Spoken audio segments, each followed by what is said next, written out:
할렐루야. 이번 한 주간도 기쁨과 성령이 충만한 하루가 되시기를 주의 이름으로 축복합니다.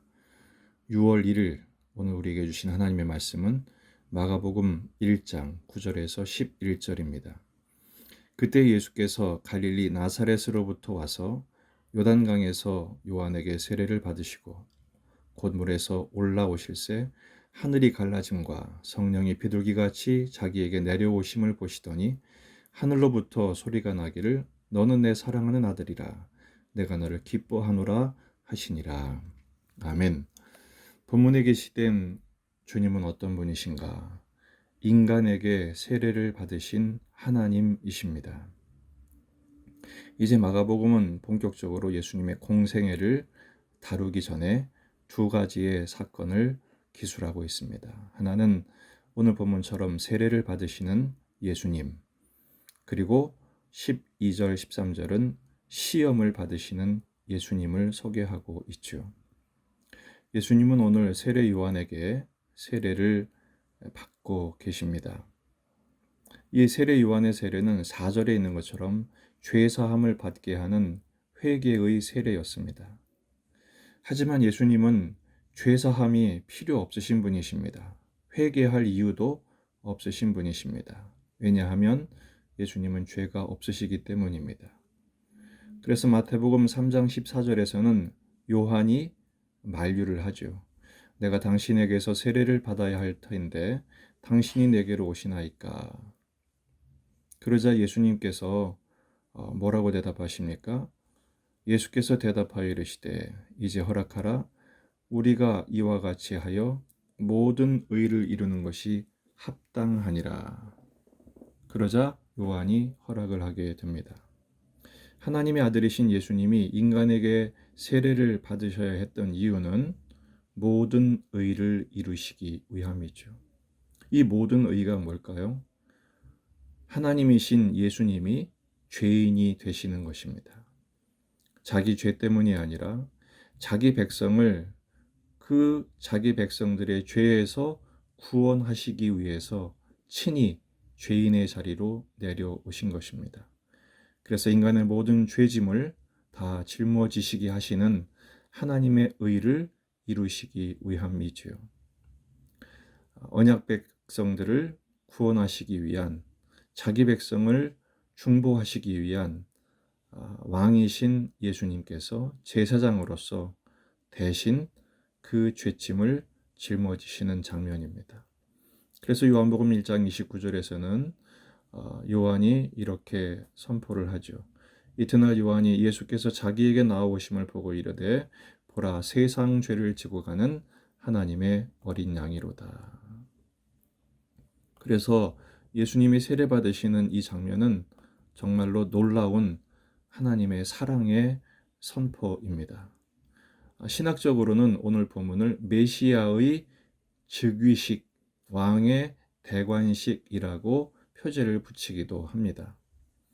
또 삼위 하나님이 동시에 등장하는 몇 안 되는 장면이지요. 예수님은 요단강에서 세례를 받으시고 성부께서는 하늘에서 말씀하시고 성령께서는 하늘문을 열고 내려오시는 그런 장면입니다. 특별히 메시아이신 예수님을 인준하시고 선포하시는 하나님의 말씀이 매우 중요합니다. 11절에 보면 하늘로부터 소리가 나기를 너는 내 사랑하는 아들이라. 너는 내 사랑하는 아들이라. 이 말씀은 시편 2편 7절을 인용한 것입니다. 내가 여호와의 명령을 전하노라. 여호와께서 내게 이르시되 너는 내 아들이라. 오늘 내가 너를 낳았도다. 너는 내 아들이라. 하나님의 아들은 메시아를 설명하는 단어입니다.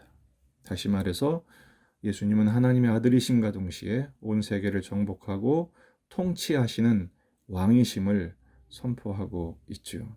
하지만 이 왕은 세상 군왕처럼 군림하거나 압제하는 왕이 아니라 사랑으로 섬기는 왕이십니다.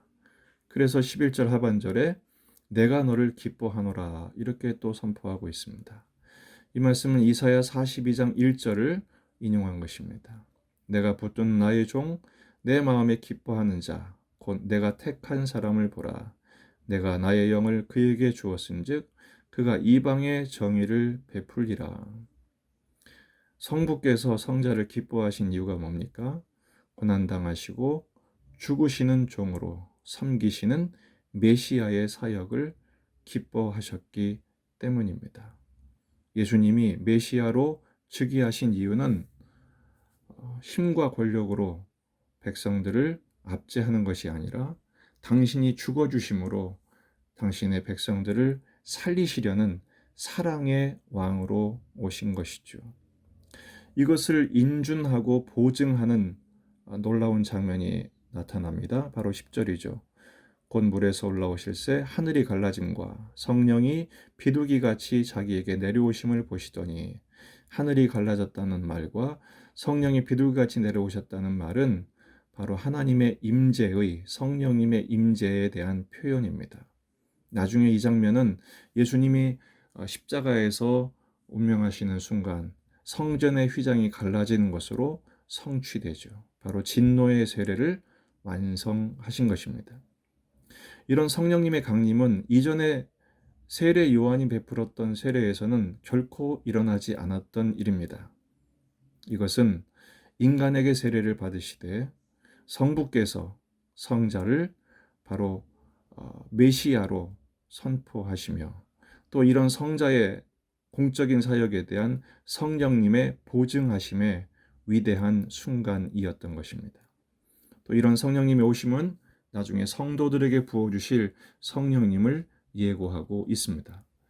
오늘 말씀을 두 가지로 정리하면서 기도 제목으로 삼고 오늘을 살아가는 교훈으로 삼기를 원합니다. 첫째, 예수님이 나의 메시아가 되어주심에 감사하십시다.